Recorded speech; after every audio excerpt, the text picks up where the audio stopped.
appelé des vertus. 7 vertus. Mais la première vertu que vous devez avoir, nous l'avons appelée comment? Comment nous l'avons appelée? Oui, belle grâce. Nous l'avons appelée comment? La piété. Non. Mauvaise réponse, belle grâce. La piété, on n'a même pas encore parlé de ça. Ça, c'est loin. Ça, c'est pas maintenant. Ça, c'est très, très, très loin. Mais quelle est la toute première des vertus qui constitue la construction de cet homme intérieur? Oui. La foi. Acclamons très fort le Seigneur. Nous l'appelons la foi. Nous l'appelons la foi. C'est la première étape. Vous ne pouvez pas oublier ça. Nous l'appelons la foi. Sans la foi, qui est le soubassement, vous ne pouvez pas monter. Vous ne pouvez pas ajouter les autres étapes. Vous ne pouvez pas. Le fondement fondamental s'appelle comment? Ça s'appelle comment? Il y en a qui ne répondent pas. Ça s'appelle comment? Ça s'appelle la foi. Nous avons distingué 2 types de foi. La foi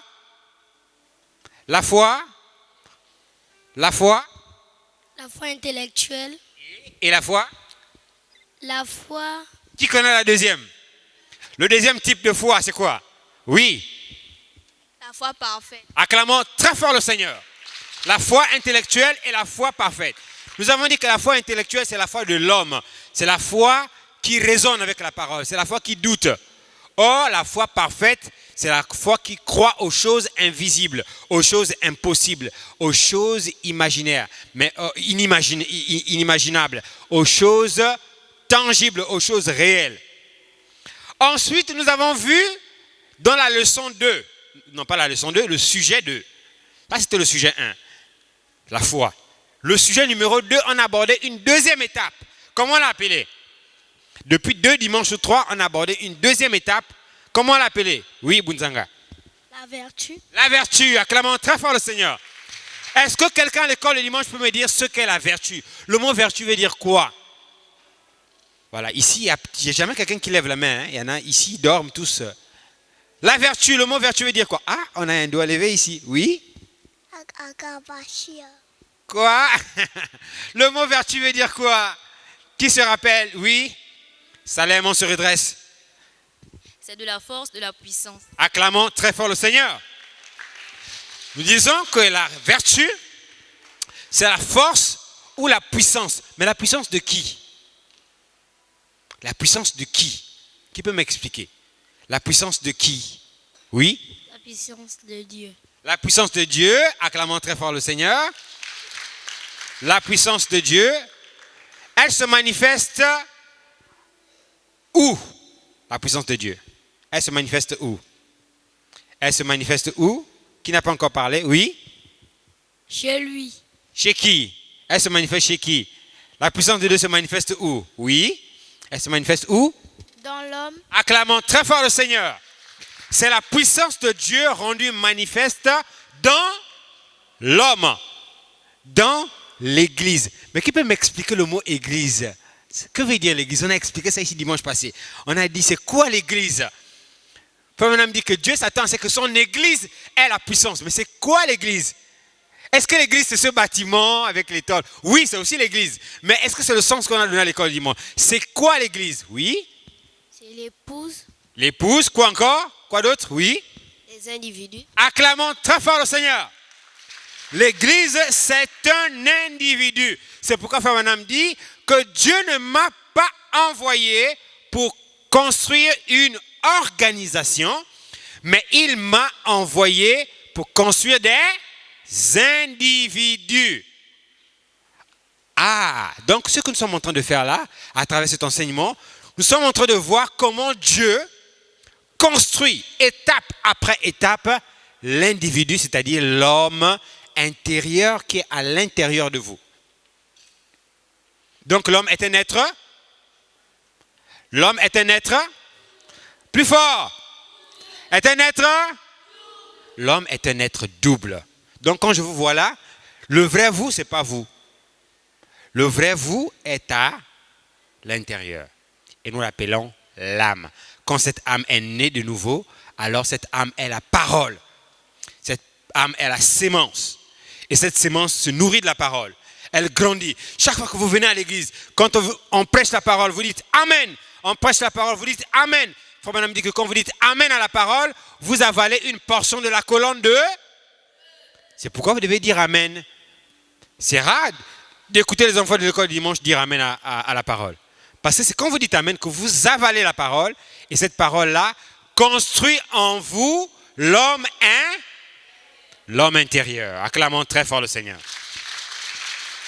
Mais nous avons dit que cette puissance que Dieu a donnée, pour qu'elle puisse se manifester, il y a une condition. L'homme doit être comment? Nous avons lu même la citation de Frère Branham dimanche passé. Quelle était la leçon qu'on a retenue? Que l'homme doit faire quoi pour que cette puissance se manifeste en lui? Oui. L'homme doit être comment? Il doit être sanctifié. Sanctifié. Très bien, acclamons très fort le Seigneur. L'homme doit être sanctifié. Mais on a dit quoi d'autre? On a parlé de quelque chose de très important au sujet de la puissance. Oui? Oui?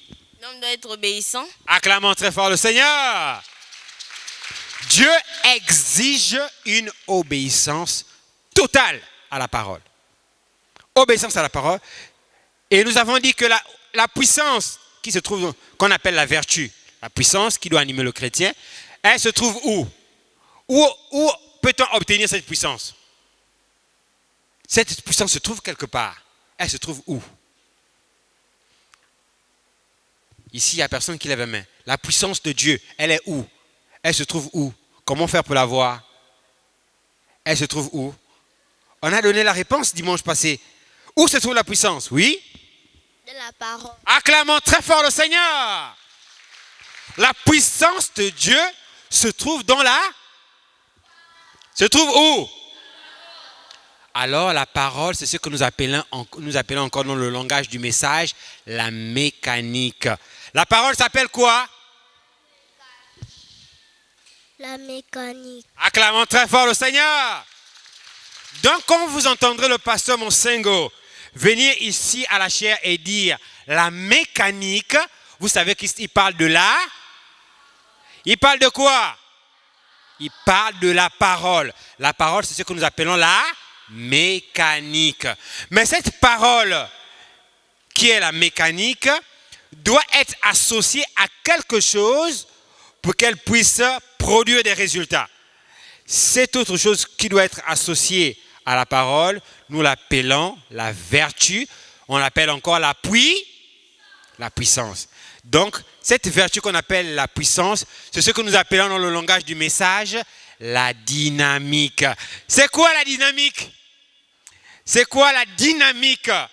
Dans le message, on parle de la dynamique. C'est quoi? Qu'est-ce que la dynamique? Oui? C'est quoi la dynamique? La vertu. C'est la vertu. C'est encore quoi? C'est quoi la dynamique? Oui? Pas toujours les mêmes. Oui? La puissance. Acclamons très fort le Seigneur. Donc, quand vous entendrez le pasteur Monsengo ici à la chaire dire la dynamique, ça veut dire qu'il parle de la puissance de Dieu. Donc, il parle de la vertu. Donnons une acclamation au Seigneur. Alors, l'évangile, c'est deux choses alors. L'évangile, c'est quoi? Deux choses. C'est la mécanique et la... C'est-à-dire la parole plus la... Ah, vous êtes excellent. Donnez une acclamation au Seigneur. L'évangile, c'est la mécanique avec la dynamique. C'est-à-dire la puissance et la parole. La parole et l'esprit. La puissance, c'est ce qu'on appelle aussi l'esprit. Parce que la puissance dont nous parlons là, ce n'est pas une puissance en l'air. C'est la puissance du Saint. Vous vous souvenez quand on a lu dimanche passé, on a dit que Marie a été enceinte par quoi? Marie a été mise enceinte par quoi? Marie a été mise enceinte par quoi? Oui? La puissance. Oui, c'est exactement ça. Mais quoi d'autre? Marie a été mise enceinte par quoi? Oui? Par quoi? Oui? La vertu. La vertu, mais de quoi? C'est pas complet. Marie a été mise enceinte par quoi? Oui? Par la vertu du Saint-Esprit. Par la vertu du Saint-Esprit. Acclamons très fort le Seigneur. Marie a été mise enceinte par la vertu du Saint-Esprit. Donc la vertu ou la puissance puissance qui est dans la parole dont nous parlons ici, en réalité, c'est l'esprit. L'esprit de qui? L'esprit du Seigneur. C'est lui qui a la puissance. Donc quand la parole est prêchée, cette parole, si elle est correcte, si l'enseignement est correct, alors qu'est-ce que l'esprit fait? L'esprit s'avance. Pendant que le prédicateur est en train de prêcher, l'esprit s'avance, l'esprit s'avance, l'esprit s'avance. Et whoop, il déverse l'onction. Il déverse l'onction sur le prédicateur. Et c'est pourquoi vous voyez les gens commencent à tomber sous onction. Ils tombent sous onction. Pourquoi ils tombent sous onction? C'est Dieu qui est content, qui est en train de dire, l'enseignement qu'il est en train de donner là est correct. J'approuve ça. C'est ce que nous appelons dans le langage du message la confirmation de la parole. Quand on dit que la parole est confirmée, elle est confirmée par quoi? Par les signes, les prodiges, les miracles et même quoi? Des photos. Elle est confirmée par des signes, des prodiges, des miracles et des photos. Pourquoi Dieu vient confirmer la parole? Pourquoi Dieu vient l'appuyer? C'est pour montrer que la parole est la vérité et que ce qui est prêché est correct. Alors, un chrétien doit être plein de puissance. On ne dort pas. Plein de puissance. Il doit chasser les démons. Il doit guérir les malades. En réalité, ce n'est pas lui qui guérit les malades, mais c'est le Saint-Esprit à travers lui qui guérit les malades. C'est pourquoi nous devons avoir la parole en nous, nous devons l'écouter, nous devons la lire au quotidien, parce que c'est la parole qui permet à un homme de s'élever, de s'élever, de s'élever et de devenir finalement Dieu. C'est pourquoi nous disons la construction de l'homme intérieur ou la stature de l'homme. L'homme doit être parfait. Or, l'homme n'est pas parfait. Le seul qui est parfait, c'est Dieu. Or, qu'est-ce que Dieu veut? Dieu veut que nous soyons comme lui. Il veut que nous soyons ce que lui veut que nous soyons. Il veut que nous puissions être ce que nous étions. Mais qu'est-ce que nous étions? Avant la fondation du monde, nous étions des semences paroles. Nous étions en Dieu. Alors, il nous a manifesté, nous sommes venus dans le temps, et nous sommes là déjà, en train de l'adorer. Dès que vous avez écouté la parole être prêchée, vous avez dit « Amen, c'est la vérité ». Mais qu'est-ce qui dit « Amen, c'est la vérité » C'est la sémence de la parole qui est dans votre âme. C'est-à-dire la représentation de Dieu dans votre cœur, qui est en train de dire « Amen » à ce qu'il a écouté avant la fondation du monde. Donnons une acclamation au Seigneur. Donc, tout chrétien, tout fils de Dieu doit être plein de puissance. Mais pour ça, Dieu exige quoi? L'obéissance. Il exige quoi? Alors, nous prenons la dernière diapositive de l'enseignement dimanche passé, et puis nous allons commencer l'enseignement de ce matin. Alors, la dernière diapositive, on avait une citation, je pense. Voilà, je pense que cette citation, on l'avait déjà lue dans l'adoption, brochure d'adoption, paragraphe 182. Donnez une acclamation pour Frère Branham. Levez les mains, qui aime le prophète William Branham? Alors, après l'enseignement sur les âges de l'Église, sur les vertus, quand le pasteur sera ici, il y aura une ligne de prière. Une ligne de prière du Saint-Esprit. Puisque nous avons prêché la foi, prêché la vertu, la connaissance, la patience, la piété, la tempérance, l'affection fraternelle, mais qu'est-ce qui va rester? La descente de la pierre des fêtes, la descente du Saint-Esprit. Et Dieu descendra. Il descendra ici à l'école du dimanche. Le pasteur sera là, on fera la ligne de prière, on va vous imposer les mains et vous allez recevoir le Saint-Esprit. Mais pour cela, Dieu demande d'abord une vie de l'obéissance. Nous parlons de la vertu. Nous avons parlé dimanche passé de la vertu et nous allons clore cette leçon ce matin. Paragraphe 182, Frère Branham dit, vous savez dans la Bible, il est dit que vous étiez aveugles et que vous ne le saviez pas. Mais ici, Paul dit, je vais prier afin que les yeux de votre cœur, vous comprenez, avec votre cœur, voilà de quoi il parle. vous regardez avec votre œil, mais vous voyez avec votre cœur. Vous savez ça? Bien.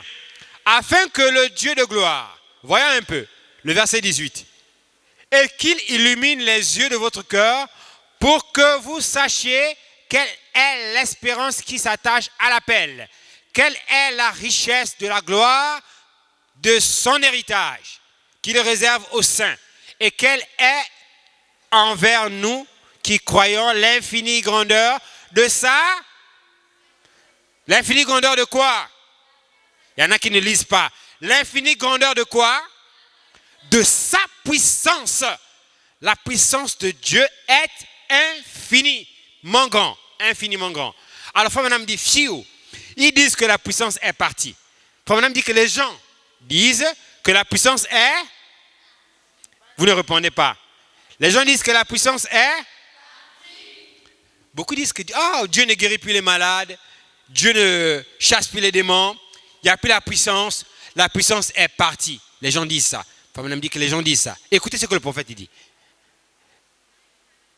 Ils disent que la puissance est partie. La puissance n'est même pas encore arrivée. Se manifestant avec efficacité par la vertu de sa force. Vous qui avez cru à sa puissance, se manifestant avec efficacité par la vertu de sa force, ma prière, écoutez maintenant ce que Frère Madame dit, écoutez attentivement, levez les mains ceux qui suivent, écoutez attentivement ce que le prophète va déposer. Alors le prophète il dit, ma prière, quelle est la prière du prophète? Il dit, ma prière, c'est que Dieu déverse sa puissance sur vous. Dites Amen. Frère Madame dit que ma prière, c'est que Dieu déverse sa puissance sur vous. Voyez, il l'a déployé en Christ, en le ressuscitant des morts, en le faisant asseoir à sa droite dans les lieux célestes, au-dessus des dominations, des autorités, ces autorités de toute puissance, de toute dignité, et afin que tout nom qui se peut nommer. Le prophète dit que ma prière est que Dieu déverse sa puissance sur vous. Qu'est-ce que Dieu attend de nous?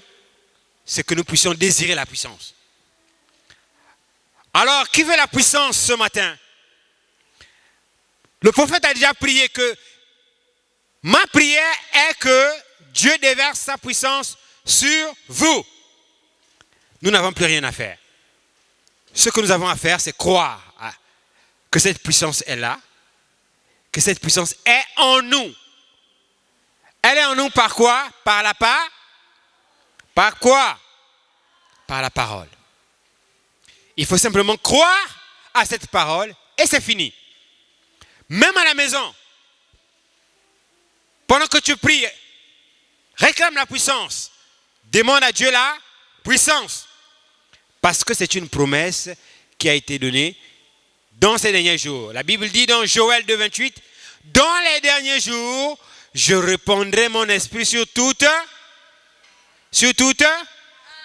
chair. Joël 2, 28. Je répandrai mon esprit sur toute chair. Mais nous avons vu que l'esprit de Dieu, c'est ce qu'on appelle encore quoi? L'a dit? Ils ont oublié. Comment on appelle encore l'esprit et la puissance de Dieu? On l'appelle comment? La divinité. Non, oui, c'est ça, mais c'est pas ce qu'on vient de dire tout à l'heure. C'est pas ça. Comment on appelle l'esprit de Dieu qui se manifeste en puissance? Nous l'appelons comment? La dynamique. Acclamons très fort le Seigneur. Nous l'appelons la dynamique. Donc la puissance dynamique du Saint-Esprit est appelée à œuvrer en vous. Mais pour cela, Dieu demande donc l'obéissance. Donnons une acclamation au Seigneur.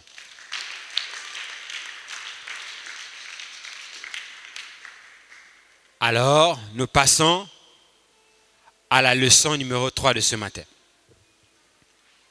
Leçon numéro 3, nous sommes toujours, pas la leçon, le sujet numéro 3. Nous avons terminé avec la vertu. Qui a compris ce qu'on a enseigné sur la vertu? Qui a compris? Levez les mains. Qui a compris ce qu'on a enseigné sur la vertu? Très bien, donnons une acclamation au Seigneur. Alors, ce matin, nous avons un nouveau sujet qui s'intitule comment? Oui? La connaissance, la science. La connaissance ou la science. Ah, vous vous souvenez que nous avons les étapes à gravir. La première étape de la construction de l'homme intérieur, on l'appelait comment? La foi. La deuxième, et là, maintenant, nous abordons quoi? La connaissance. Ce matin, nous avons parlé de Ah bon? Donc, Dieu aussi veut que nous puissions avoir la connaissance. Mais qu'est-ce que c'est que cette connaissance? Quelle connaissance Dieu veut-il que nous puissions avoir? Pourquoi devons-nous avoir la connaissance? Pourquoi un chrétien, un fils de Dieu, doit avoir la connaissance pour être parfait, pour être à l'image de Dieu? Alors, c'est ce que nous allons voir ce matin. C'est le sujet numéro 3. Ça s'intitule La connaissance. Il y a un frère qui a chanté, il y a des frères qui ont chanté ici. La connaissance, j'en ai besoin. Viens un peu ici. Alors, on se met debout. La connaissance, j'en ai besoin. La connaissance, j'en ai besoin. Je te prie, Seigneur, de le l'accorder. Je te prie, Seigneur, de l'accorder. La connaissance, j'en ai besoin. La connaissance, j'en ai besoin. Je te prie, Seigneur, de l'accorder. Je te prie, Seigneur, de me l'accorder. Vraiment très fort le Seigneur. On s'assoit. Alors nous disons, Seigneur, nous avons besoin de Nous avons besoin de quoi? Nous avons besoin de la connaissance. Mais connaissance, c'est vraiment vague. Qu'est-ce que ça veut vraiment dire la connaissance que Dieu nous demande? C'est ça le but de cette leçon. Nous allons parler de la connaissance et nous avons intitulé cette leçon. Quel est le titre de la leçon de ce matin? La leçon numéro 1. Elle s'intitule comment? Quelle est la leçon qu'il faut retenir aujourd'hui? Oui? La connaissance de l'homme donne la mort. Acclamons très fort le Seigneur. La connaissance de l'homme donne la mort. Oh, comment ça? Donc il y a la connaissance de l'homme. Mais s'il y a la connaissance de l'homme, c'est qu'il y a aussi la connaissance de... La connaissance de... Ah, donc il y a combien de types de connaissances? 2 types de connaissances. 2 types. Il y a la connaissance de l'homme et la connaissance de... Ah, la connaissance de Dieu. Maintenant, nous allons étudier c'est quoi la connaissance de Dieu et c'est quoi la connaissance de l'homme. Mais avant toute chose, on va d'abord lire la Bible. Lisons la Bible. Prochaine diapositive. Nous lisons la Bible. Dans le livre de Daniel, chapitre 12, le verset 4. Donnons une acclamation au Seigneur. Notez ça. Daniel, chapitre 12, le verset 4. La Bible dit, c'est Dieu qui parle à Daniel. Il dit, toi, Daniel, tiens secrète ces paroles. Ah, donc Dieu a donné sa parole à Daniel et il a dit à Daniel, tiens cette parole, ça veut dire cache. Cache ces paroles-là. Cache ça. Tiens ça, secret. Alors, toi, Daniel, tiens secrète ces paroles et scelle le livre jusqu'au temps de la fin. Que veut dire le verbe sceller? Scelle. Le verbe sceller veut dire quoi? Le verbe sceller veut dire cacher, fermer. D'accord? Qui a compris? Le verbe sceller, ça veut dire cacher, fermer. Dieu dit à Daniel, les paroles de ce livre, il ne faut pas les divulguer, il faut les caché. Il dit celle. Mais est-ce que ce sera caché pour de bon? Non. Jusqu'à quand? Jusqu'à quand ce sera caché? Oui? Jusqu'au temps de la fin. Acclamons très fort le Seigneur. Il dit que le livre sera caché jusqu'au temps de la fin. Mais ça veut dire qu'à partir du temps de la fin, le livre qui a été caché sera révélé. Acclamons très fort le Seigneur. Mais nous sommes au temps de là. Nous sommes au temps de là. Qui croit que nous sommes au temps de la fin? Levez les mains. Qui croit que nous sommes au temps de la fin? Nous sommes au temps de la fin. La science l'atteste. La Bible le dit. Nous sommes au temps de là. Alors, si nous sommes au temps de la fin, ça veut dire que le livre que Dieu a dit à Daniel de cacher a déjà été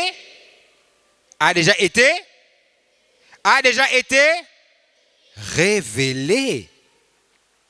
Alors, mais quand ce livre-là sera révélé, qu'est-ce qui va se passer? La Bible dit, plusieurs alors le liront. Plusieurs liront ce livre. Plusieurs liront ce livre. De quel livre on parle ici? De quel livre on parle ici, selon vous? Plusieurs liront ce livre. Mais de quel livre? Est-ce que c'est Piga et Bika? Est-ce que c'est Champion? Est-ce que c'est...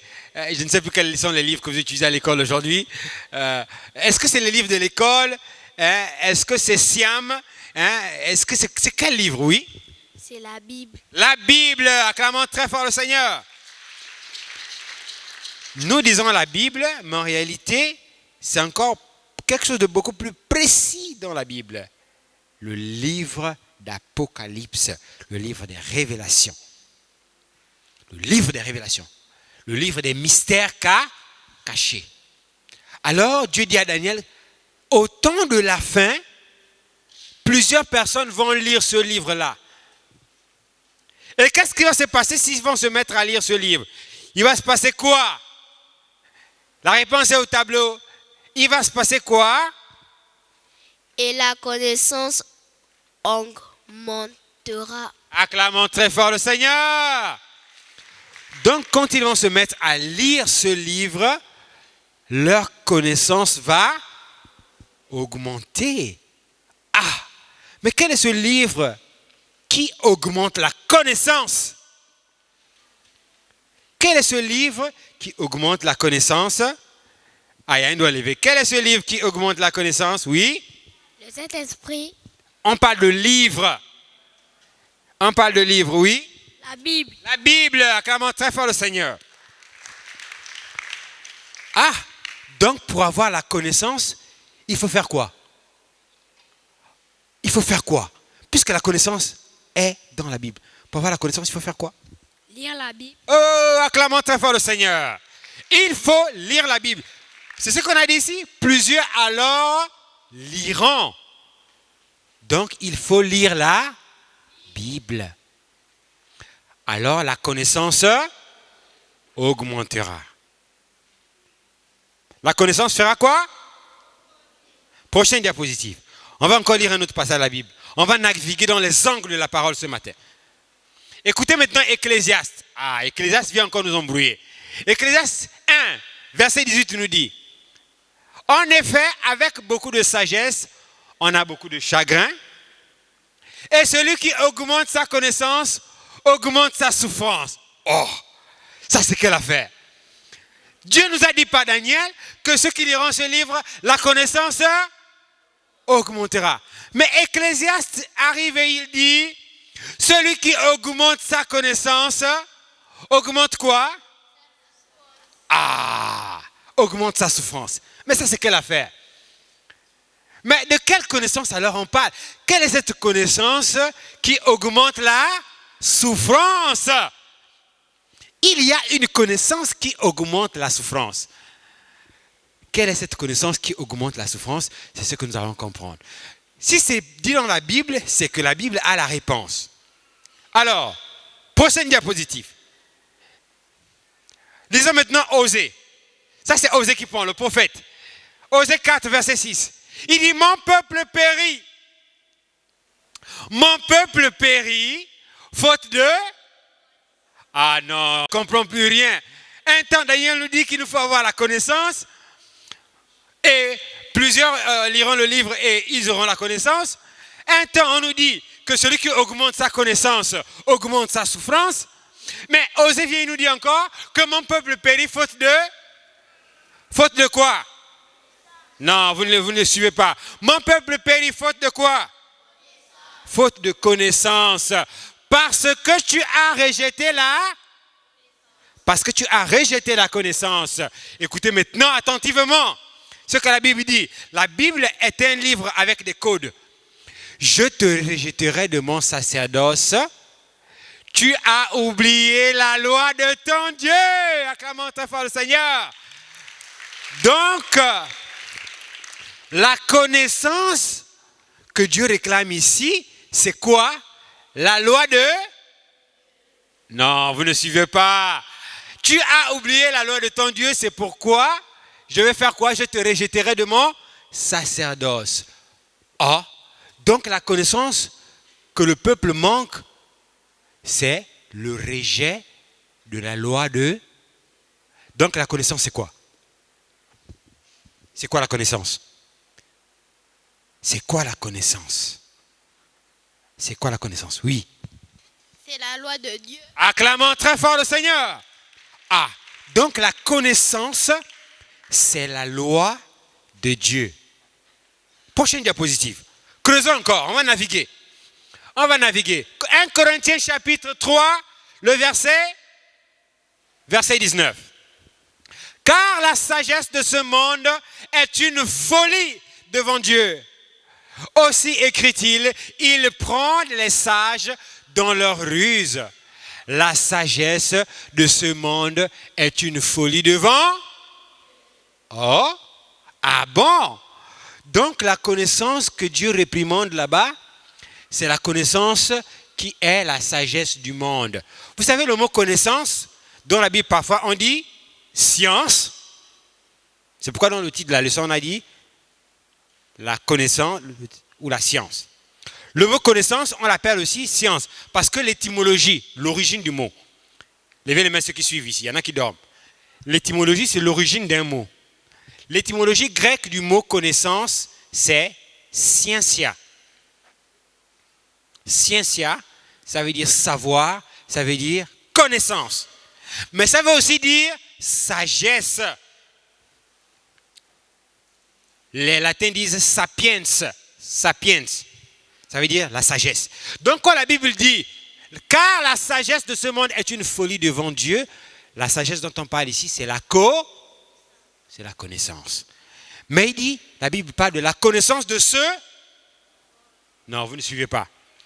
La Bible parle de la connaissance de ceux. La connaissance de ce monde. Mais la connaissance de ce monde, on l'acquiert où? Quelle est la réponse? Réfléchissez. Où est-ce que nous obtenons la connaissance de ce monde?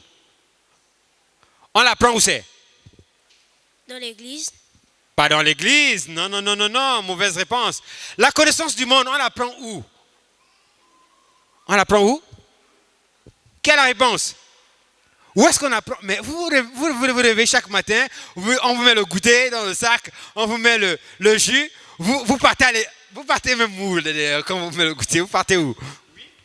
À l'école. À l'école. Acclamons très fort le Seigneur. La connaissance du monde, c'est celle que nous acquérons donc à l'école. À l'école, on part pour apprendre 4 choses. On part pour apprendre à lire, on part pour apprendre à écrire, on part pour apprendre à compter, mais il y a une 4e chose que les gens ne mentionnent pas souvent, à penser. 4 choses. On part à l'école faire quoi? Apprendre à lire, écrire, compter et penser. Mais la Bible dit que la sagesse que nous acquérons là-bas, c'est une sagesse de l'homme. Et cette sagesse de l'homme est quoi? C'est une?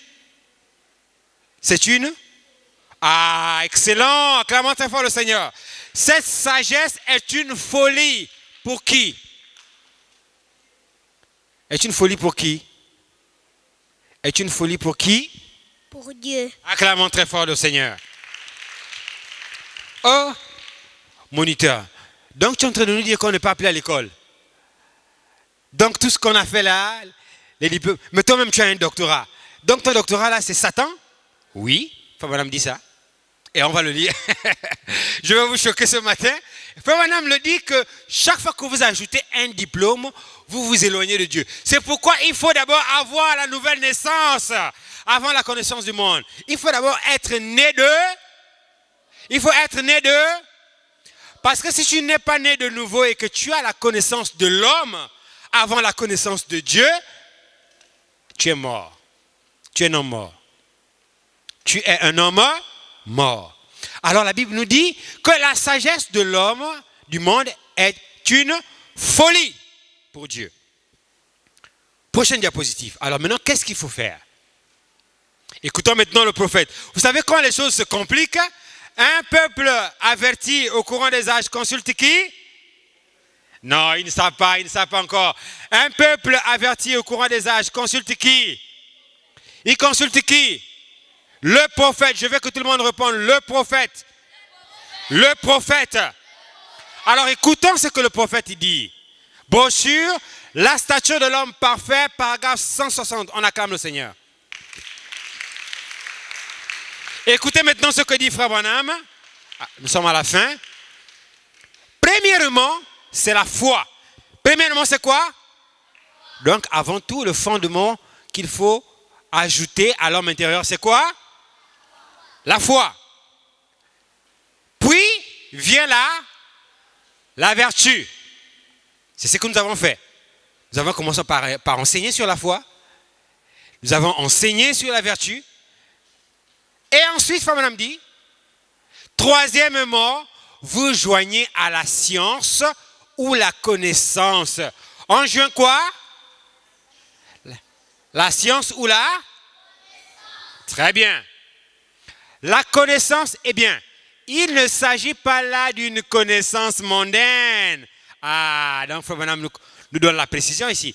Donc la connaissance dont on parle ici, ce n'est pas la connaissance du monde. Ce n'est pas la connaissance que vous avez à l'école. Hein? 5 x 1, 5, 5 x 2, 10, 5 x 3, 15, 5 x 4, 20. Tu es là, tu récites tes tables de multiplication. J'ai la connaissance. Ce n'est pas ça. Quelle est l'unité principale de mesure de longueur? Le mètre. Quelle est l'unité principale de mesure de capacité? Le litre. Qu'est-ce que le relief? C'est une ligne imaginaire, blablabla, blablabla, blablabla. Ça, c'est la connaissance de l'homme, la connaissance mondaine. On va étudier les philosophes, Socrate, Platon. Ça, c'est la connaissance de l'homme. Mais la Bible dit non. Frère Branham dit, eh bien, il ne s'agit pas de la connaissance mondaine parce que c'est une folie pour Dieu, mais d'une connaissance pour juger. Juger quoi? Ce qui est juste de ce qui est faux. Donc la connaissance que Dieu demande, c'est la connaissance qui nous donne le discernement sur la parole. C'est la connaissance qui nous donne quoi? Le discernement sur quoi? Sur ce qui est vrai et ce qui est. Mettons-nous debout et acclamons le Seigneur.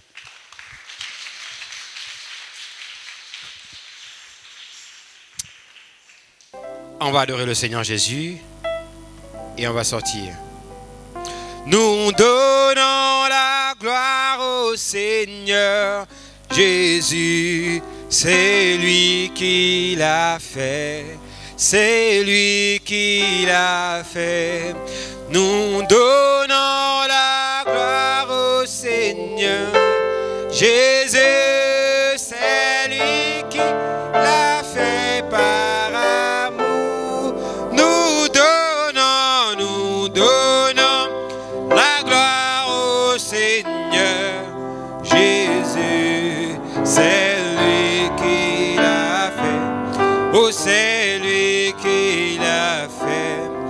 Nous donnons la gloire au Seigneur Jésus, c'est lui qui l'a fait par amour. Disons un mot au Seigneur, remercions-le pour la parole.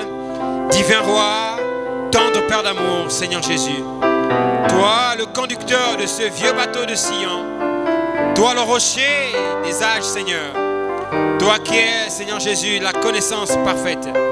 Toi qui es la connaissance suprême. Ce matin, Seigneur Jésus, nous avons navigué dans les méandres de ta parole, Seigneur. Nous avons, Seigneur, sondé ta parole.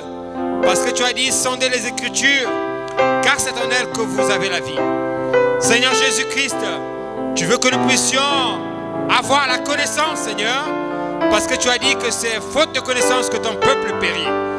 Oh Dieu Tout-Puissant, je demande ce matin, Seigneur Jésus, que tu donnes à ces enfants, Seigneur, la connaissance de ta parole, Seigneur Jésus-Christ, afin que nous puissions être à ton image, Seigneur, et que nous puissions être comme toi, notre Sauveur. Prends le contrôle de la réunion, Seigneur Jésus, qui va suivre, la suite du service, Seigneur Jésus, ton serviteur, Seigneur, qui montera en chair pour apporter ta parole ou une onction spéciale, au nom du Seigneur Jésus-Christ. Reçois l'honneur, reçois la louange et la gloire. Au nom du Seigneur Jésus, nous prions. Amen et amen et amen. Nous allons sortir. Amen. Nous chantons pour sortir. Amen. Saint, Saint, Saint l'Éternel. Saint, Saint l'Éternel. Saint, Saint l'Éternel. Saint, Saint l'Éternel. Saint, Saint l'Éternel.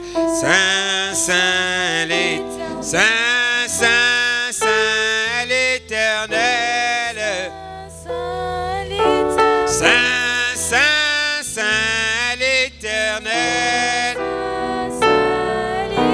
Saint, Saint, Saint l'Éternel. Oh Saint, Saint, Saint l'Éternel. Oh Saint, Saint, Saint l'Éternel. Saint, Saint, Saint l'Éternel. Oui, Saint, Saint, Saint l'Éternel. Si tu peux me remplir, tu peux me remplir. Si tu peux